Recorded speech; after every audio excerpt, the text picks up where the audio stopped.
लोग बोलते हैं कि आप खाना खाने के सीधे बाद वज्रासन में बैठ सकती हैं या डाइजेशन को पुश करेगा।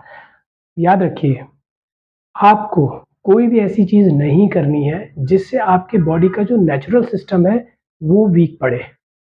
अब मैं यहाँ क्या बोलना चाह रहा हूँ, ध्यान से सुनिएगा। अगर आप खाना खाने के बाद सीधे वज्रासन पे बैठने की आदत डालेंगे, तो आपको नहीं लगता कि आपकी बॉडी की जो एक नेचुरल थोड़ा कैपेसिटी है डाइजेशन करने की, एसिमिलेशन करने की, लार्ज इंटेस्टाइन की वेस्ट मटेरियल को आगे पुश करने की, स्मॉल इंटेस्टाइन की न्यूट्रिएंट्स को एब्जॉर्ब करने की कैपेसिटी जो नेचुरल है, चाहे वो 20% ही हो, उतनी अच्छी ना हो, जो नेचुरल है, वो भी खराब हो जाएगी। अगर आप किसी अपने डाइजेशन को हैंडीकैप बना देंगे किसी आसन का। योगा बोलता है आपको हैंडीकैप नहीं बनाना है, आपको हर चीज़ की एग्जिस्टेंस को रखते हुए वर्कआउट करना है। अब मैं इसको और अच्छे से समझाता हूँ। देखिए, वज्रासन ना आप अपने वर्कआउट का हिस्सा बनाइए। अगर आपको डाइजेशन में प्रॉब्लम है, आप रोज़ योगा करते हैं तो रोज़ वज्रासन करिए, उसका एक फिक्स टाइम बनाइए।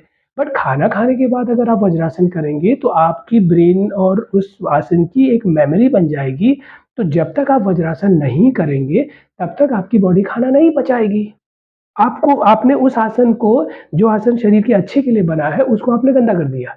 उसने आपको आपने अपने आप को उसका हैंडीकैप बना दिया, यानी कि आप वज्रासन करेंगे ही नहीं तो आपका खाना ही नहीं पचेगा।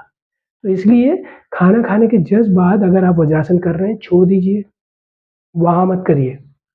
खाना खाया है, बॉडी पचा लेगी जितना उसको करना है। उसको रेगुलर वर्कआउट में इंक्लूड करिए, धीरे-धीरे फिर ब्लड सर्कुलेट होगा। ये जो लार्ज इंटेस्टाइन और स्मॉल इंटेस्टाइन कैसी हैं, ऐसे मूव करती हैं, एयर फ्लो बोलते हैं इसको।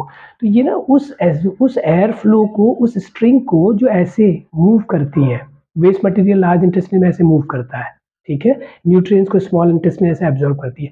उस स्विंग को ना बढ़ाने में हेल्प करता है, क्योंकि ब्लड सर्कुलेशन को रिवर्स मूव करता है। ठीक है? तो खाना खाने के एग्ज़ैक्ट बाद अगर आप करेंगे तो फिर वो जो नेचुरल स्विंग थोड़ा बहुत भी है बॉडी का, वो कॉम्प्रोमाइज़ हो जाएगा, फिर उसको आदत पड़ जाएगी वज्रासन की। बिना वज्रासन के खाना नहीं पचेगा। बहुत से लोग क्या करते हैं, खाना खाने के बाद वॉक करने जाते हैं, गलत है, बिल्कुल गलत है। खाना खाने के बाद घर में 100 स्टेप वॉक करो। खाना खाने के बाद आपको कुछ नहीं करना है, आपको रेस्ट करना है। खाने को नेचुरली पचने दीजिए। आपको इतनी अपनी डाइजेशन की पड़ी हुई है, उसको अच्छा करने की, तो रेगुलर वॉक करिए ना। वॉक का एक रूटीन बनाइए, मॉर्निंग वॉक जाइए, इवनिंग वॉक जाइए, ठीक है? बहुत से लोग सवेरे उठ के मालासन में बैठ के पानी पी रहे हैं और बोल रहे हैं this is good for getting freshen up, आपके स्टूल को पास करने में हेल्प करेगा। बहुत बड़ी गलती कर रहे हैं आप।